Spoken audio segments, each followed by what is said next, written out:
This is going to be a hard interview to get any hold of. It's already like a bucking bronco all over the place. Let me start by making an introduction. So, I would like to say welcome to Dennis Gustafsson. In recent times, known for the excellent C64 games Musketeer and Sherwood, which we will be looking into, but Dennis actually has a long and very interesting path leading to those two games that I hope we can also dive a little bit into, starting all the way back into the early 1990s. So, welcome, Dennis. Thank you very much. Thanks for finding me. Well, thank you too for reaching out when you saw that I was playing your game on YouTube. It's something I like to do when I see someone play the game. I just like to make a little comment. Yeah, Very few people do. I think it is such an easy thing for you to do to reach out and make a little personal comment, something. yeah, Um, yeah, absolutely. It was it's much great fun. appreciated. It's not, I mean, it's kind of a new thing. I'm mixing the oldest with the newest. One of the things that gives me greatest enjoyment these days is actually when someone plays through like Musketeer or Sherwood and comments. So whenever I have plans I have for that evening, if there's like a long play, I'll just stop what I'm doing, pour a glass of wine or a beer, and just sit and watch and just smile and see the people's. I imagine I see the look in people's eyes, the look when they were 15, Yeah, having the same discoveries. They come to a new screen, they're looking around and trying to isolate the puzzles. yeah, It's just worth, so much to me. It's yeah. great. All the work is that's payment enough, really. Simon from Rick Dangerous and Stuart Gregg did the same thing. And I had Stuart wishing me a Merry Christmas on my YouTube channel as well recently. So it's very awesome to hear from the developers and the artists behind the games that both in recent days, but also back in the day when we were early teens, we used a lot of time on. I Much, still remember when Rick Dangerous came. I was working in a computer store in Helsingborg, and Rick Dangerous appeared, and there were so few quality platformers that was actually had good gameplay yeah, and so on. I never was kind of into the Nintendo stuff until later. So having games that has like those kind of gameplay feel and polish and quality, it really made an impression, and we sold a lot of copies of that game. Dennis, let me start by asking, where did you grow up? I grew up in Helsingborg. Yeah, Um, yes, pretty traditional. Well, no, it's not traditional. Come to think of it, I actually had two different memories of growing up because my grandfather owned a traveling fairground. So in the summers, I lived in a caravan and traveling around Sweden in the with lottery booths and one-armed bandits and carousels. And then the autumn and winters, I went to school, and my school time was probably pretty standard, but my summers were pretty unstandard. mm-hmm. And I also have my grandfather to thank for, I think, getting into drawing because whenever we visited them in the winter and so on, they always put me down in front of a bunch of papers and gave me a pen and said, "Draw something, then you can join us." Yeah. That's at least if I don't know if that's a construction, but I remember it very vividly. Um, so I kind of that's where I started. I guess I started my drawing journey. So pen and paper and a blank sheet. Yes, it's really interesting. I think someone like an aunt worked in this printers factory because we got these papers with like cars, and I think it maybe was from a car company. Some Yeah. of the misprinted notepads. Yeah. When I didn't know what to draw, my grandfather said, "Draw the cars on the top." I'll never forget it. This weird little memory that just appears. Um, so yeah, I grew up there basically. I can't think of anything remarkable happening except from the summer traveling around in the fairground, being like the owner's son. Uh, and maybe that's why he was kind of my father figure. You could get an ice cream whenever you wanted, but you needed to do a chore first. Hmm. He was that kind of person. And when it was your birthday, you can go to a toy store and you can pick out a toy but no war toys and no weapons because he was a sailor in the war. So it's kind of Ah, interesting. yeah, It's not until you're older, I think, you reflect where yeah, you get certain things in your personality. yeah. I don't know if we're digging too deep here now, but No, no, I think it's fine. I think the audience that are watching my YouTube channel probably can relate very easily because I think we come from a generation that has um, some some historical elements that the younger generation doesn't and can't relate to. But we saw it in our parents and our grandparents, the effects of what had happened very recently back when we were kids. yeah, Um, it's kind of a thing where you can tell when something is created with or without life experience.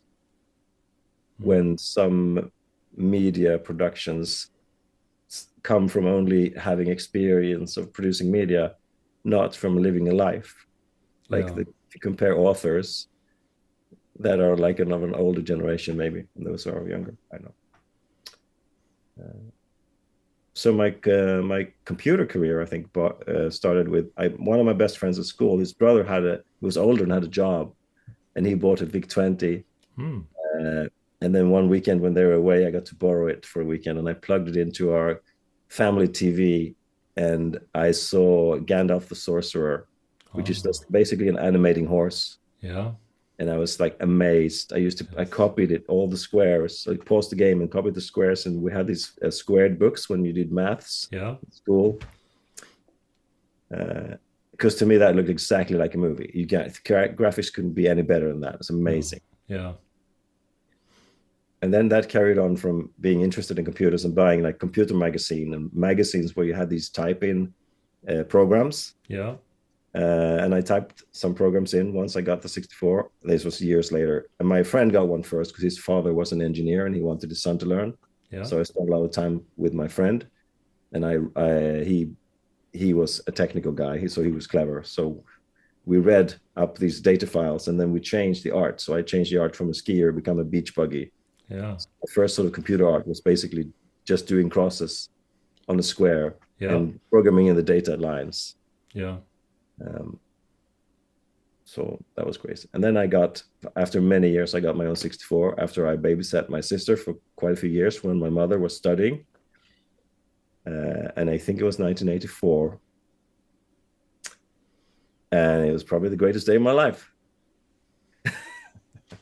I believe you.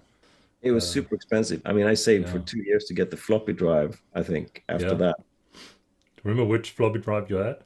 As a 1541. Yeah, And I bought it at Hamleys on a trip to London. I spent all my money buying it. And I was basically sitting in my hotel reading reviews and wanting to go home yes, and just getting, floppies, travel around among my friends and get some floppies. yeah, We used to run it, take the hood off in the summers because it overheated and put it out in the window. yeah, yes. Yeah, yeah, because it had basically it was a small computer inside. Exactly. And you Yeah, can make it into a drum machine. yeah, yeah, yeah, The C64 is, I mean, it's so weak. You are, as soon as you want to do something real, you are reminded the limitations are beyond what you remember even. yeah. I imagine if it needed to buffer over the data, I suppose it needed to be that big because it read from the disk and put it in there. I am unfortunately very stupid when it comes to technical things. I tried so many times to just learn from scratch from the 64 book. Okay, this time I'm going to learn it. No, Mm, this time I'm going to learn it. Uh, yeah, Luckily, I got Koala Paint on one of those floppy disks, so I yeah, started to draw some loading screen for my fictive games drawing with a keyboard. I remember when the mouse came on the Amiga, and I just dissed my friends. I said, "You have no control with the mouse. You have much better control drawing with the joystick." Yeah, right.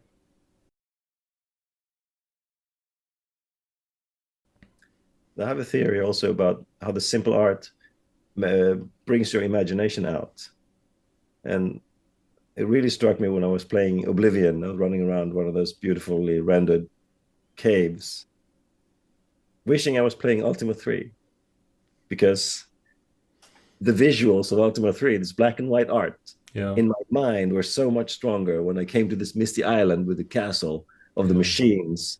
And it was just, I'm looking at this art, but it doesn't go further than my eye. No. And it's still the same, like go from A to B. And I have the farmer's wife, and he's standing there looking at me like, but your wife is here. There's no reaction. It's kind of because some of it is photorealistic, but some of it is not realistic. The Yeah. gap between the two Yeah. becomes greater. But Yeah. if graphics are simple, almost like letters in a book, then Yeah. your imagination fires up. So I wonder if that's something to do. To me, with me, it's like I still adore playing games with like simple graphics. If they're good, I mean, sort of for a goal, amazing. Go play that once a year. Find Yeah. that in the basement. Amazing game design. It came out on Vic 20 first, so it's basically a dungeon hack. We just move around a character on the screen, and the maps are empty, and they open up as you see it, like your torch or whatever. The clever thing is in the beginning you move a number of steps, and then the aliens move one step, and the further down get down the dungeon you go, the fewer steps you take until they take a step. So in the end, you take one, they take one, so it speeds up that way.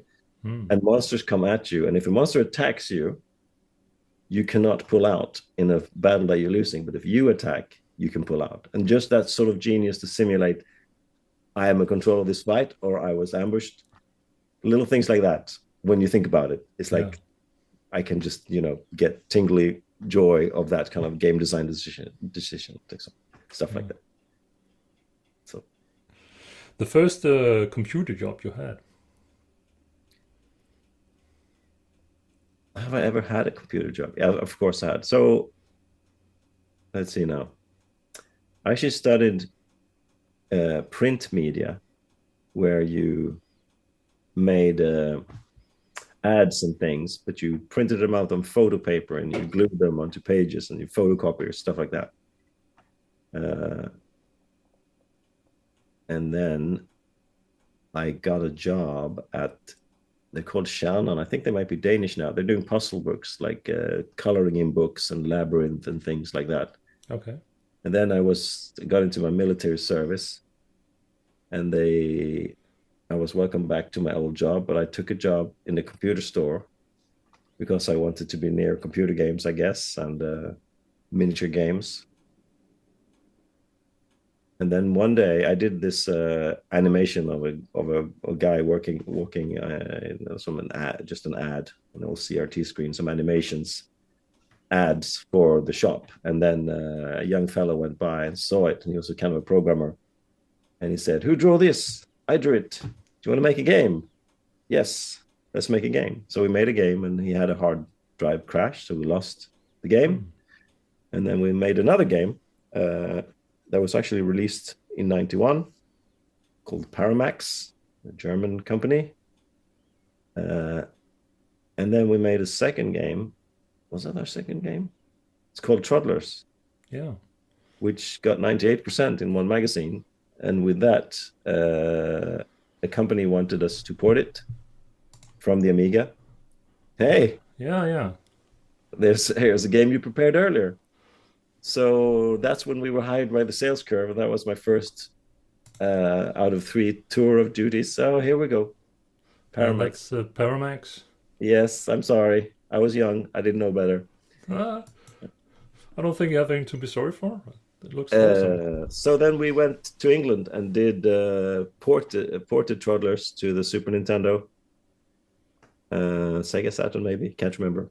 And there I became friends with a bunch of people who worked there. So I did some other stuff, uh, like Mr. Tough. I think it only came out in Japan on the SNES. Time Slip Yeah. was a Time. game where they sacked the main artist Jules because he was smoking weed in the toilet. So I'm the only artist who has a name on that, but I didn't do all the stuff. I really wanted to change that main character and some of the early level art, because the later level art is mine, but not the early ones. But of course, Mm. they were a company, so they did not allow any unnecessary work, because I thought that character was just such a blatant copy of like the Contra. So I Mm. made one with like a cap and a little bit sort of Moebius looking. And I tried, but no, they will not let you, change anything because Mm. I was a very angry young man when companies don't understand you're shooting yourself in the foot. It's your brand. We should do as best as we can. And then, we'll sell more games. And it's just put it in the box. Mm. I'm still not comfortable with this term, putting it in the box. But then I'm not a money man.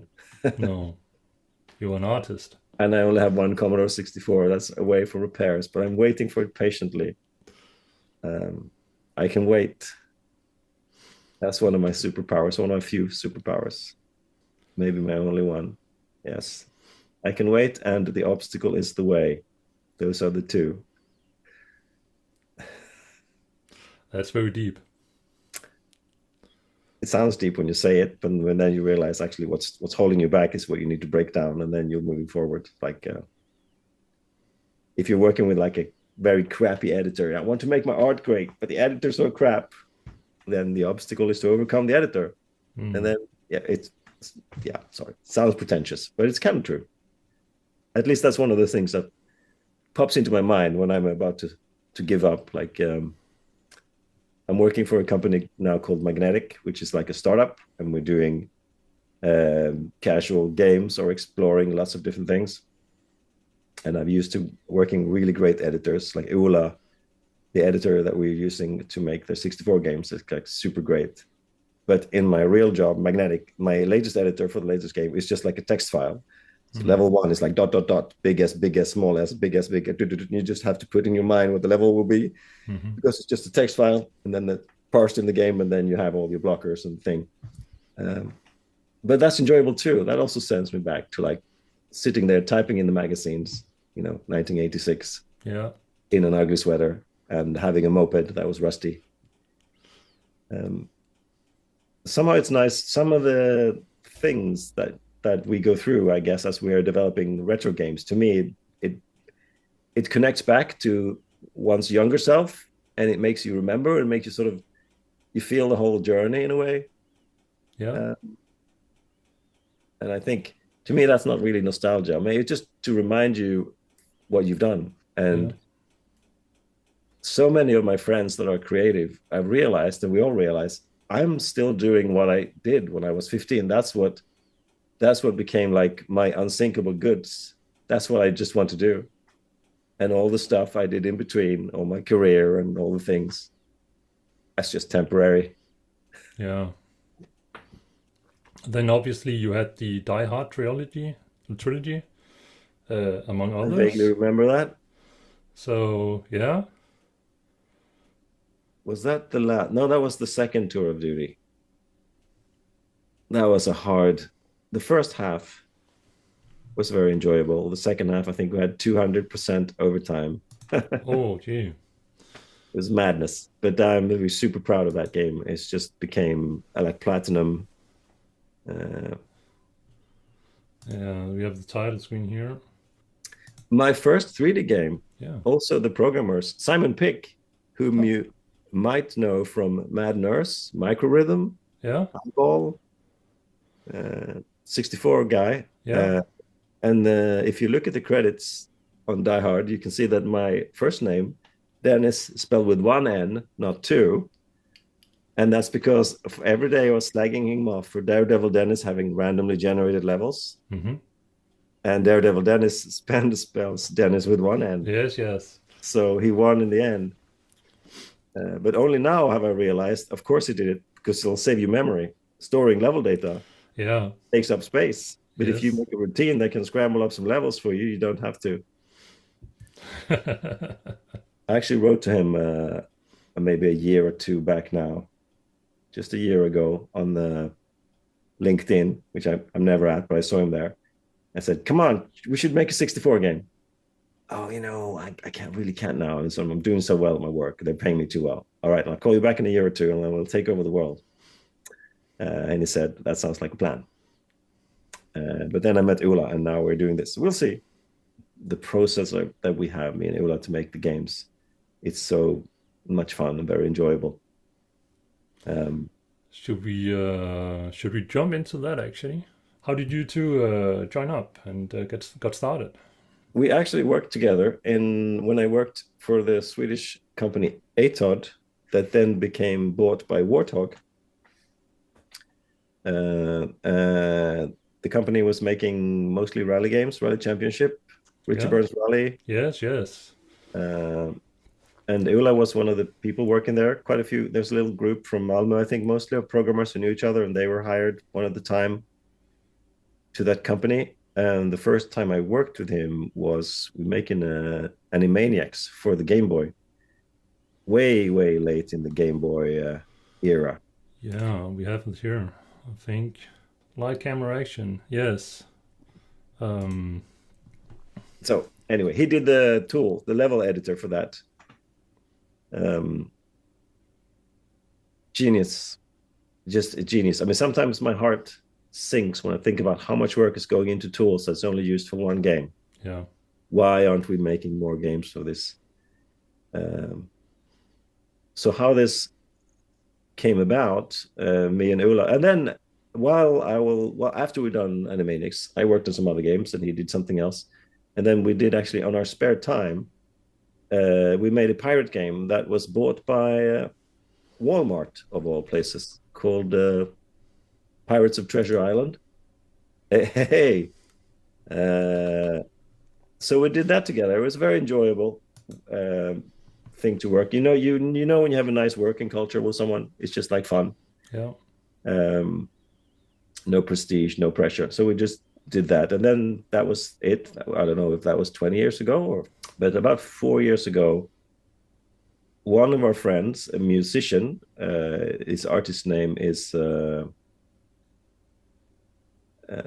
Instant Remedy, Hmm. Martin. Uh, he also worked in this place as a 3D artist or a level designer. Anyway, he's been to a 64 museum, and there was a picture of a 64 in a glass case, and I just gave it a like. And then a few days after, Eula wrote to me and said, "I saw you put a like on the Commodore 64." Yes, what I wouldn't give to make a Commodore 64 game. And he said, "Me too. A lot of work though." Yes, that's a shame. So then he said, one of my daughters showed some interest in actually making a game. So I made this very simple editor where you can make a map and you can put some sprites in and you can put some nodes and make things move around and put some collisions. Very simple. Um, she lost interest, as kids do. But I've been thinking about making a Commodore 64 exporter for it. So we could possibly use this editor as like the art and simple node editor. And he has friends who are doing Amiga emulation and so on. It's kind of, oh, really? That sounds interesting. Just send me the editor. Let me try it. May I? May I? I was kind of super pumped. So I got the editor. And then 2 weeks later, I gave him a game called King Arthur that took 2 hours to play. And he went, I didn't know you could do this with my editor. Awesome. Uh, and then over the years, I've learned the editor a bit more. And I made maybe I've done 8 games on it, playable on PC. And all the while, he was working on the 64, like trying to make it so that it could export 64 stuff. And finally, he did. So basically, we can make the game, and it can export the graphics and a lot of parts of the moving parts of the game into 64 format. And then he has to go into the deep hole of writing assembler. I mean, properly do the coding that the editor doesn't do. Yeah. I don't understand everything. I just see that sometimes. I remember he was away in his assembler holiday. I just asked him, "How's it going?" And he sent me a screenshot of all these rows of numbers. Like, okay, I'm sorry, a disturbance. See you later. Um, so that's basically how we work. So how we started basically was, well, I did a bunch of different games, and then we also talk about what we love. We both love the Datasoft games, like Goonies, Bruce Lee. Kind of like the format of it. I mean, I have many likes in the 64 game box, of course. Let's not go there. It's take weeks. But if we do a Datasoft game, we kind of know what's expected of both of us. So we just make up a concept. What do we need? it'd be cool to have some sword fighting, and we'll just figure out what should the theme be. And I believe in a strong theme where you can, if you just hear the title, you will get pictures in your mind. And no one have really done like a 18th century, or not many at least, games. So how about just Musketeer? And that just we just did some tests for fencing and stuff, enemies throwing knives and stuff. And then we said, let's do it. And we just did it. And the way that we work is really cool because this editor, all the files are in OneDrive. So I have the editor and he has the editor.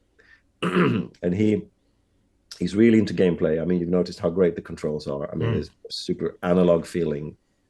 You have to go to the Nintendo to get that kind of gameplay feel. And he's really into gameplay and puzzles and mechanics. And I am more your narrative. I want atmosphere, I want narrative. I'm very much into like the Denton design games where like the beautiful art and there's like the atmosphere is very strong. Maybe the gameplay isn't great. Eli's right about that.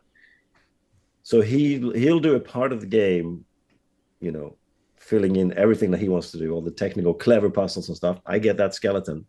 And then I put narrative stuff and fluff it out and make even more. And then we can just bounce back and forth until we're both happy. And since we don't care about, we know there's no economy in it. So we don't even, I don't think we've even discussed it. Me and Olaf actually just met twice in person since 20 years ago. So, uh, so that's basically how it happened. We made the game and it's kind of, I'm happy now, me too. Let's send it out into the world. And then, well, basically we decided, where do we go to? There's 4 publishing houses, 2 in Germany and 2 in England. And we decided between Cytronic and I can't remember now what the biggest German company was called. I'm sorry. But we finally just went with the ones that we thought the packages were coolest.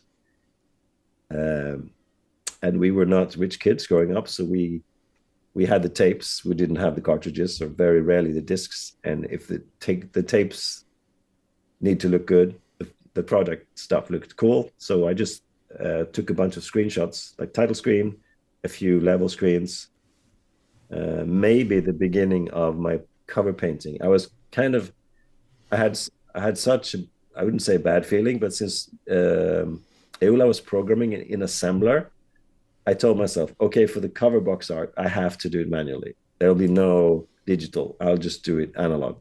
Yeah. Just to keep things fair. So I sent that off, just the screenshots, to Jason at Cytronic. And I just said, hello, we're 2 guys. We made a game together. Do you want to cooperate? Does it seem interesting? And I just got a mail back 50 minutes ago. I'm at work now. I can't, it looks interesting. Send me a file. I'll play it later tonight. So I sent the game file, and then 10 minutes later, I couldn't wait. I'm playing it. Oh my God, I love it already. Let's do it. Yeah. So it's like a fantastic day. It's like Yes. super fast. And then as we finished Musketeer, we helped Jason with some of the manuals, doing some illustrations. We started working on a second one. And Ula wanted to do like a bow and arrow functionality, which is super cool. The next one will be a boomerang that you can control as you throw it. Ooh. It's an electro boomerang, so it's going to be more of a sci-fi So it's a bit into the imagining future. of another historic theme or character. Hmm. You just have to wait. Yes. But I'm not sure we decide. I mean, when you have a bow and arrow, basically there's only Robin Hood you can choose. William Tell, I don't know. So we just started again. He did the puzzle screen, very simple graphics, puzzle screen, run, shooting a few things. And then I filled it in and we started thinking about the title because it needs to be strong. We didn't really want to use Robin Hood. So we had Sherwood, like, I don't know, Shadows of Sherwood, I don't know. But just the word Sherwood is so cool to me. It's just, if you hear it and you know it's a game, your mind starts, I think, advertising the game. Yeah. I got a lot of positive feedback from doing game title screen in analog for Musketeer, but I took it too far for Sherwood. I gessoed the board that I was going to paint it on with so rough a texture that it was impossible to photograph. So I had to, oh shit, I have to go in digitally to retouch it. Damn it. Uh, when I did when I was gonna start with the Musketeer painting in my studio, I walked around the paper or board for 2 days back and forth before I dared to grab a brush and put paint down because I'm so used to working with the iPad and just not having the undo and everything. It was terrifying. Yeah. And then you end up after a day with a kid's drawing, and it's horrible. But then the next day you try and fix the worst, and then Mm-hmm. finally you bounce it into shape. Yeah. It's terrifying. Yeah. Okay. Yeah, that's it. Any questions? Yes, plenty, plenty. The last thing you said right there um, got me to think of what is your favorite media today? Pen and paper or iPad or another I'm planning to do the next cover in oils, in oils? Okay, cool. just to twist my own arm. I don't know. When I do my comics, I usually do pencil sketches, storyboards, and roughs, and then I just photograph that with a phone camera, slap them in Photoshop, and then I used to use this big Cintiq drawing pad. But now I'm so used to sitting with my iPad Pro. I'm trying to start the 10th album of the comic book, but I'm finding it hard to translate how to work because I don't want to sit in front of that big screen somewhere. I want to have the work space in my lap when I draw, but I don't get the overview. It's tricky. Hmm. I do want to get back to Sherwood and Musketeer, what what about the tactile experience of sitting with it in your hands versus doing it on the computer? Is there anything there for you? I mean, it is nice, but it's also terrifying, and you have no undo. And Yeah, it's just so much white gouache you can put over your lines until you make a hill. yeah. So all my graphic novels, except the first one, are just done digitally. I've done some textures where I do the textures in analog media, take photographs and use Mm. the textures to get some kind of fake feel to it. I also did my own inking brush to that so that the lines look a lot like the lines I get when I draw with my own brush. Mm. But because of so many hours going in onto doing a graphic novel, there's no way I could. Even though I brag about being a stoic, I'm not that stoic to do Mm. it by hand like some people, like for instance the guy who does Black Sad, right? All Mm. watercolor. Have you read Black Sad? No, I haven't. What? I That's my haven't. recommendation. Shut down the camera and run now and get Black Sad. And here's Yes, my. yes. But it's watercolor. You should see his sketches. He spent like sometimes months on just doing. Oh, yeah. It's yeah. You have I envy you not having read them, especially the first three. It's just like Philip Marlowe in the Animal Kingdom, super well drawn, and all the characters, the choices of animals, and so on. It's fantastic. Not since Hellboy have I had such a revelation when I held the comic book in my hand. I'm looking forward to reading them. Uh, Absolutely. So Black Sad, that's your comic book recommendation, Absolutely. which If you I haven't read it, yeah. it's fantastic. It's a great interview with the artist on the somewhere on YouTube, very grainy, where he goes to the to the comic book shops and want to buy it when the books come out, and he asks for it and they don't have it, and he goes, "Oh, because it's sold out." And he went, "Oh my god!" Hmm. Uh, and then he ends the interview. I mean, his drawings are superb. He ends his drawings with, "I went back and looked at the Jungle Book and the sketches for the Disney Bagheera, Yeah. and I have so much left to learn." It's like such a pro. The more you talk to pros, like the more humble they are, the more they realize. I mean, Yeah. it's amazing. I have quite a few comic book series on my shelf that I also would have liked to be able to read for the first time again. Um, but Give me your top three. oh, a recent recommendation would be, and I'll find it.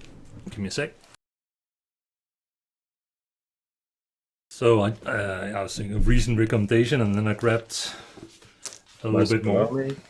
So recent recommendation would be Monsters by Barry Windsor Smith, which is a book that he used, I think, 20 plus years of writing.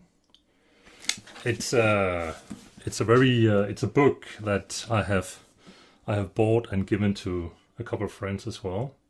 But I always say that even though this is a thick book, it's basically a book you must read in one sitting, because it's a very tough book. It's very hard. It goes very deep. So you need to wrap it up before you put it away, so you Yes. don't bring any luggage with you that you should not. Yeah, exactly. I understand. I can warmly recommend this, and this is actually one of the books. This is actually a book that reminded me of some of your work. Oh, to be allowed to draw in black and white. How I have begged my publisher, but the publisher says no. Yeah. It's one So, color. yes. They when I self-publish. Quest for the Time Bird, Oh, of obviously. course. Yeah, that's one of the few comic books when it came out actually tried to copy some of the style of the faces and all of the characterization. Yeah. Also by the same artist, Peter Pan. Oh, yes. That's a heart wrencher. Yes. Yes, it is. I Absolutely. bought that one at the Falls Go, I think. That's the edition. But I also gave that away to someone who had read it. Another recent book. Oh, yeah. Yeah, I'm not sure if you've read it, but No, I haven't read it. I think my publisher might have translated that okay. into Swedish and released it. It's this is a Beautiful art. I've just browsed through the images. yeah, yeah. It's It's superb. it's really it's both beautiful drawn, but it's also a very beautiful story as well. And then obviously the classics from my childhood, uh, which the Danish would be Splint and Co. That's not what they're called in English or Swedish, I'm sure. I was a great Tintin and Asterix fan, so I can. Yes. Yeah, but they are so obvious, so I didn't want to pick them down. But I remember drawing a lot of those submarines when I was younger. And then by Will, Oh, no, I haven't Isabel. seen that. This is a rarity, and this is it's funny because this is also one of the books that or artists that I was going to ask you was behind or was one of your inspirations for some of the drawings that I saw No, on I see. your page. Nice. Um, this is a really that this is a very limited series. I think I was able to get the they came out in 5 books in Denmark. This one. I have a feeling that in Belgium they come out a bit more, but You're fortunate to live in a country where the comics is actually proper culture. yeah. Because Sweden, I think Sweden suffer a bit from what is children's things and what is grown-up things. That's why Ah, they're always confused when there's like a cartoon for grown-ups. and you need to ban it or something because they Mm. can't you can't have comics for grown-ups. But then you go to Denmark, Belgium, France, and you see where taste lives. Also, it's like the spread is so wide, you can't sort of compare Calvin and Hobbes with what's that Jack the Ripper book by From Hell. exactly. So Yeah, I have that as well. I have that as well. With that, let's jump into the Northern Dark. do we dare? It is the middle of the day, so we can be brave when the sun is Yes. up. Yeah. So so the Northern Dark is it's a comic book series that you have created. Yes, it's an interesting thing. My comic books, a bit like my games, is when I don't work on it, I forget that it's a part of my life, um, which it has been very much, and then not back and forth. Now it's mostly for the book fair in Gothenburg every year. I'm reminded by it. They go there and sign some books, and people and my publishers. When's the next one coming? I'm working on it, and then yeah, I don't know. It's kind of a non. It's weird. It's weird. It's probably the biggest work I've done, but it's also kind of a non thing that doesn't isn't sort of present until I look into it. Um, Yeah. so these are the English. Let me just get. I don't think I have them all. I tend to give them away. Uh,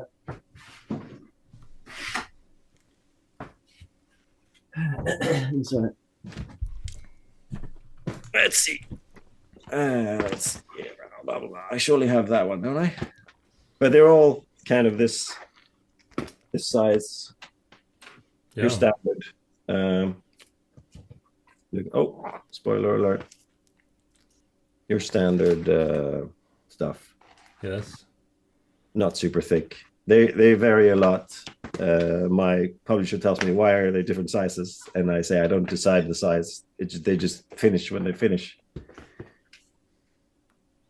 The Rat King. Yes. Um, yes, I made them. I think I did the first one 2010. Okay. So I must have spent 15 years of my life. It takes about a year to make a graphic novel. If you spend most of your evenings and most of your weekends chained to your drawing desk. The Rat, which one was that? The Rat King. That was, I finished this when I was studying to be a train driver. Hmm. And then I spent a year driving trains, studying. And then I got the opportunity to work as a freight train driver. But then I asked for a summer job at King, who done Candy Crush in the Malmö studio. And they looked at my portfolio and said, you don't need a summer job. We'll just hire you. And I went, I don't know. I've just started to be a train driver. I should drive trains. Are you crazy? We are King. We're offering you a job, like with art director. I don't know. So they gave me an offer. And at the time, I've spent 2 months working nights in the freight yard, sleeping in a diesel locomotive. And I thought, not working nights, casual game, pet rescue. All right, I promised myself not to go back because I worked at Warthog during the Gizmondo affair, shall we call it, Mm-hmm. and I quit there. I was creative director for the Helsingborg Warthog studio, and Thomas, who was technical director, we actually quit and started our own little company to make. We're hoping we could make games on phones. We did that for 6 years, and then I thought, this is not. People just want technical help. They don't want any creative help. So I'll do what my mom told me ages ago: get a job, and you can spend your hobbies on your spare time. Therefore, I looked to get accepted into a train driving school, which is really hard to get into, actually. So that must have been from 2003 to then, sorry, 2013, 14 to 8 years on top of that. And then I quit because a small studio in Stockholm wanted to do an RPG, and I always wanted to do an RPG. I mean, Baldur's Gate 1 meets Journey ish. So I just dropped everything and said, I'm coming, I'm moving up. You wouldn't have to pay me. I took a serious pay cut and just got up there and worked there for 4 years until that, unfortunately, ship became unwholesome. And then I was offered a place at a startup from some old King friends. And then I moved back here and sold my flat in Stockholm and bought this house. It still stands. That's my current position. Oh yeah, there's a story why Victor Casperson looks like me, by the way. Okay. Yeah. Because when I started making my first Casperson story was when I lived in England, and the more you live in abroad, the more you are homesick.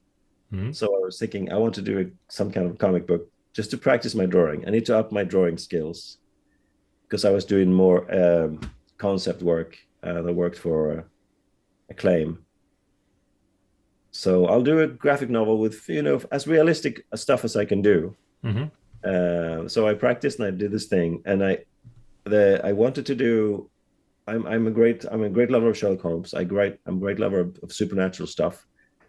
And every time I moved to England, I was very poor because I earned the money. I went back to Sweden, spent all the money, and I had to look for a job in England and came back. I was always super poor. So my enjoyment was going to these bookstores that have a cheap, sometimes a bit broken books. And I always looked at esoteric and supernatural books. Yeah. That together with wanting to draw some comic story and also missing home, it became I want to do I'm gonna be rebellious against Conan Doyle, who said if you do a detective story, the one thing you cannot do is to have supernatural elements. So seeing him as my father figure, perhaps I rebelled and said, "Ha, I'll show you." And then because I missed Sweden, it needed to be in Sweden, and I wanted to have all the technologies, the telephones and cars and things, but I also wanted to do it like when the clothes were the most beautiful. Yeah. So that became, and you can have an adventure in the city where you have everything you expect, but you can also go into the countryside and then suddenly it's the 1500s. Yeah. So you have a good spectrum of, if you want the character to be really isolated, they will be, and so on. Yeah. But anyway, so I wanted a character also that didn't have a personality because a lot of comic book characters, and especially in Swedish detective stories, it's a policeman. Oh, he beats his wife and he drinks, and that's a super strong character. But I wanted the NPCs to have a character, and the player, Freudian slip. The main character shouldn't have a personality. They should be the reader. So you start off with someone who's very neutral, and his only superpower basically is his humanity. And I wanted someone to solve these mysteries and horrors with humanity because I felt like if the reader could go into that, they would also feel that I have the superpower of humanity. And then I would only build up the character from what they have experienced in the stories, because then the reader will also have the same experiences. I don't know if this makes any sense, but was kind of my theory. I didn't want the main character to derail stories. I wanted the story around it to be stronger. Mm. So when I was going to draw, what's going to main character going to look like? I used the mirror to get the human proportion right to the faces, and since I didn't have a personality, I just drew what I saw, and therefore he looks like me because I didn't add anything to him like a strong something or other. No. So that's why he has a potato nose. I don't know. Apparently Caesar chose generals with bigger noses Okay. because he saw there was some quality there. I don't know what that could be. The thing is, after I've done the Angel of Fear, first I made the collection of short stories. The book number 0 is just called the Macabre Casebook of Victor Casperson, Hmm. which was a soft cover and not so handsomely drawn. So that's not going to come out again. The Angel of Fear is actually on its second or third printing, so that's quite fun. Anyway, after the Angel of Fear, which is still my favorite, I have this werewolf story that I think is possibly equally good in its. It's just the weight and the characters. I couldn't do that story after the Angel of Fear because they would be in the emotional load would be too similar, and the character couldn't cope. How would that even work? So I thought I'd do it as a book after that. I just do the ghost on the hotel thing. Not even sure if that's is that even the ghost on the hotel. I don't know if that's even in the English versions yet because I might not have translated them all. I put them into a different order. Never mind. Yeah. And I still haven't done the werewolf story. I haven't been able to. It's not time to do it yet, but No. it's the only thing I want to do. Yeah. So I think maybe I have to do this other book called Epilogue to just finish everything else, part of that story that's kicked off in Angel Fear, and then I can start a new one. That's how but that's what I've told myself all the time. One sentence we never got around to finish was that you said you want to, you placed it in Sweden because that was where your heart were. You were missing Sweden. You It's placed it in set in a, Helsingborg, right? Most of it, or at yeah, least the beginning, or yeah, you placed it, yeah, in an urban environment because you don't have to go that far in Sweden before you're quite isolated. And you also said you want to put it in a time where the clothing was the most the beautiful. automobiles, even the telephones, Yes, beautiful. yes. So I know when that was, but you never put a year to that, I believe. So when are we? 2025, Yeah, somewhere around there. yeah. Before the pants go too wide in the 30s. It's It's really funny. A lot of people have told me, I want to know exactly, give me a list of the albums and exactly what year. And I tell them, no, I don't want to do that. It's the same as a movie company that the ones that first reserved the rights about 5 years ago.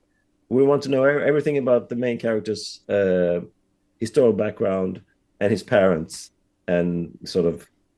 And I said, I no, there isn't anything. What? But what do you mean? We need to know it. No, they can't. As soon as I do, he disappears in a yeah, puff of smoke. It's not. He's not. He doesn't have to be this character. He's the reader, and the less I put into the reader's face, yeah. I don't know. It's hard for some people to understand, I think. Um, Probably when they're coming from a certain perspective. exactly. They need to Yes, find someone or the typecast or yeah, and I think modern media, and with the fear of going into, as you said, having a comment hey, let's section not go expert, there, man. yeah, it's probably more driven by algorithms and marketing analysis than it is what is the flame that's burning inside of the creator. Um, so yeah, Exactly. I can understand it if you make something new, but if you have a piece of work, it's there. I mean, you liked it for a reason. Can't you just take it? Do you need to? Oh, what? Where'd you find that thing? I found it on your homepage. I have a homepage. Yes, you have. And what we've just been talking about kind of reminds me of. That looks like me. What a It coincidence. does, yes. So it looks like it was drawn by you, looking down on yourself, looking into the mirror, drawing a drawing. That's what it is. Yeah. Let's analyze here. There's a picture of a moose. There used to be a small picture of a naked lady. That's probably I took that out because I sent that to Bonnier, maybe. Hmm. I made these two. These are my latest two books. Ah, yes. Yeah. Submarine and motorcycle. Exactly.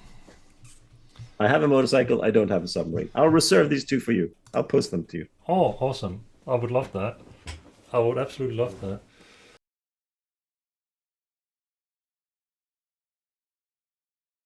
What I'm talking about is the homepage Dennis Gustafsson, Dennis 9 Gustafsson dot myportfolio.com. Oh, the Adobe one. Yeah, I did that once. I remember now because a friend of mine had made some stickers with the barcode. So I put that on the back of my Pixie book. So when Yeah, I went to the book fair, people could say, this is some of the stuff I've done. Do you want to cooperate? yeah. If not, it's okay because I'm quite lazy by nature. But yeah, but when you're looking at that homepage, and I'll put a link in the description here. Is Your is that good? style Is is that very good broad. advertisement? Your style is very broad. Uh, from It's because my shoulders are so broad. yeah, that might be. But I'm thinking that's because that your creativity has many facets.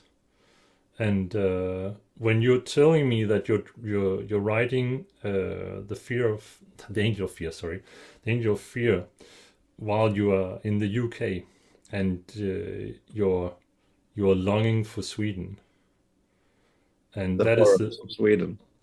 that is the story. That's the story that comes out.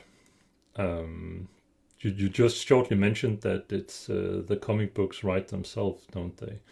But my guess is that possibly, Maybe that one didn't, but after a while, when you fixated your characters, yeah, you don't get to say what they do or get up to. yeah, They'll get up to things, and then you just have to document. yes. So you become the vessel of the story. Yes, maybe that's why I can't do the werewolf story because they're not ready yet. Could be. I think also I always felt I don't have a style, but my friends can now even see when I do like a pixel art, I can tell this is you. How can you? It's just like a few pixels. Hmm. Um, and I think I tried to do art. I went 1 year to like art school, and all the teacher said we made you worse here. Yeah. But I think I'm more of an illustrator. I think uh, it's so weird to seeing Yeah. these collected like this next to each other. They're very different, but there are some similarities She to fell them. into the stream with the umbrella, creating an air bubble so she could bicycle around on the water. It's very clever. It's very clever. That's the big fish that stops the ocean. There's a sort of a tube between the ocean and the canal, and all the fish are stuck in the canal, and this big hungry thing is in the way. So they have to figure a way to get it out of there. I'm still working on that one. Okay, cool. Before we started this interview, I was looking up: is there a certain Scandinavian comic book style? But obviously, Jan Löf came up. Uh, but I wouldn't. Your style is quite different from his, I would say. Yeah, I think I did like Adele, like Shekhar D a lot, but I don't think my art looks like his. Um, I don't know. I haven't copied anything. I think I'm just full of influences. And what actually made me practice drawing was actually when Dungeons and Dragons came, and I spent many years writing adventures and illustrating them. And I think that's where I practiced drawing many drawings of characters and things without having to do them in sequence like a comic book, which is very can be very tiresome. And you basically just practice doing the same thing over and over, more or less. So I'm very fortunate to have been almost the same year as I got the 64. There was also the Swedish Dungeons and Dragons um, that came out, and that fired up my imagination. All the things you can do. So I've been fortunate to come in a time where storytelling, drawing, writing, all that stuff connected into something that you can do on your own, and then you can cooperate with friends, see their reactions, see what they like, see what they don't like, and sort of the improvisation. Uh, that is probably my greatest school of learning. I wouldn't say learning what I know, but learning how to approach creating things. It's basically you make a plan or an idea and you expose it to some people and see how they react, and you sort of roll with the punches, and great fun. Yes. So that's the thing.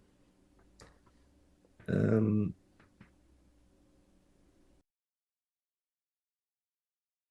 Sounds like there's a next game coming, which I'm looking much Absolutely. forward to. It's about halfway there. Ooh, I just came from pixeling a captive being released by the player and running for the exit. awesome. Yeah, I mean, we decided to do 3 games that are of a similar style, like the Datasoft, before we do another genre. Hmm. I don't know why. We just did. So that's it. So it's going to be in the same kind of style of flip screen adventure. Yeah, It's going to have another puzzle mechanic or a few different puzzle mechanics in there. So science fiction, dark, fairly dark, well, colorful because it's a 64. And a game with the least brown I've ever used in a palette. I mean, I super enjoy one of the things where you say you learn a lot, but then you realize that there are so many things you don't know. I don't know if you've done any art on the 64. I have, but it's way back in the day. Exactly, because you have your 16 colors, of course, Yeah, and it sounds like, oh, I can do a lot with 16 colors. Yeah, but it's not like the Amiga. no. For instance, when you're planning your background tiles, you have to commit for one screen, you have to commit 2 colors that are the same. And then every character can have an individual color.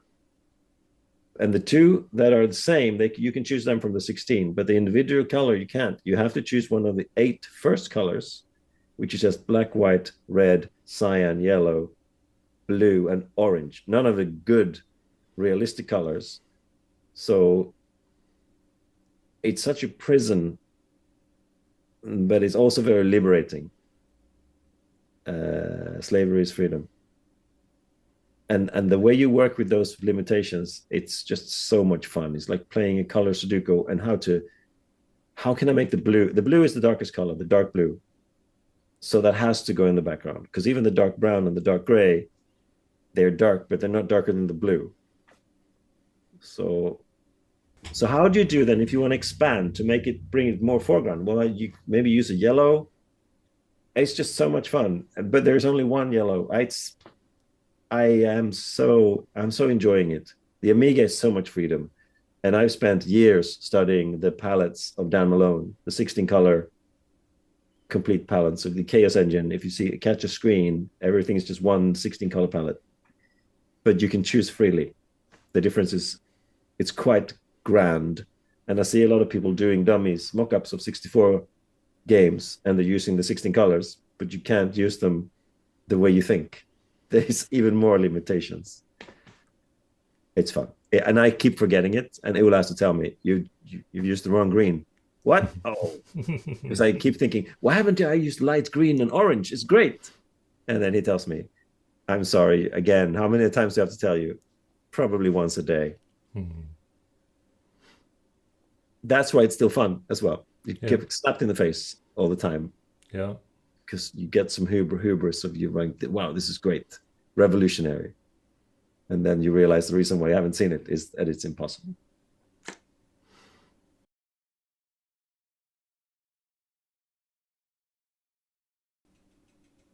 Uh, I'm just hoping it's going to keep going like this uh, forever. I'm in an enviable position to have a great job that I like and have energy over for things to do in my pastime. Um, yeah, no, it's good. I don't want to know. Bring it on. Everything that's you know everything that's going to come out at a certain quality, it's going to be hard work. Um, and as I say, it's like when you do a comic book and maybe you have 15% left, you realize that you probably have half left at least, because there's so much of tying the sack together and finishing everything and doing all the things. but you can't think about that because then you can never dare start. That's the problem I have with starting the next comic book. Do I really pack my bag and head for the mountain? Do I have the energy to climb that mountain?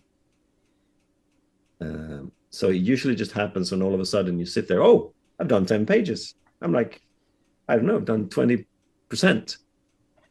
which is a bit of a trick because again, if you have 15% left, but you have to sort of let it let it just come. That's why I can't work as money for as an incentive, because then that joy of making it does not happen.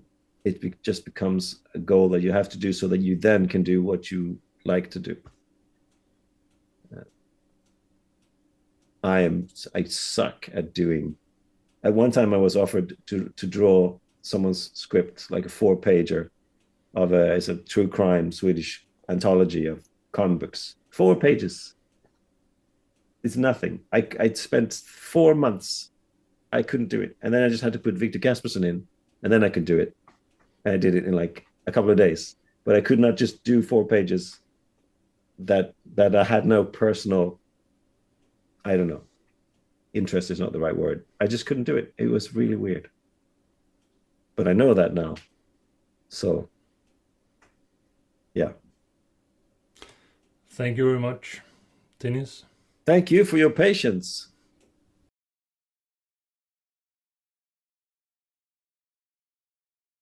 Do what you want, everyone. Do what you want. Just don't harm anyone else as you're doing it.